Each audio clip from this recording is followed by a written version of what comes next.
বাংলাদেশ জাতীয়তাবাদী দল বিএনপির বর্ধিত সভা অনুষ্ঠিত হবে আগামীকাল। জাতীয় সংসদ ভবনের এলডি হল সংলগ্ন মাঠে দিনব্যাপী এই গুরুত্বপূর্ণ সভার আয়োজন করা হয়েছে। 2018 সালের পর এই প্রথম আয়োজিত বর্ধিত সভায় তৃণমূল থেকে কেন্দ্রীয় পর্যায়ের নেতাদের বক্তব্য শোনার পর দলটির ভারপ্রাপ্ত চেয়ারম্যান তারেক রহমান গুরুত্বপূর্ণ বার্তা দেবেন।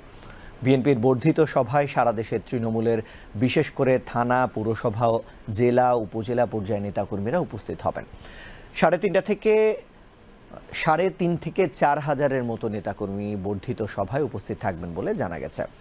বিএনপির দপ্তর সূত্রে জানা যায়, দলের বর্ধিত সভায় জাতীয় স্থায়ী কমিটির সদস্য, বিএনপি চেয়ারপারসনের উপদেষ্টা, কাউন্সিলের সদস্য এবং জাতীয় নির্বাহী কমিটির সব কর্মকর্তা ও সদস্য, মহানগর ও জেলার সব থানা, উপজেলা, পৌর কমিটির সভাপতি, সাধারণ সম্পাদক অথবা আহ্বায়ক এবং সদস্য সচিবরা উপস্থিত থাকবেন।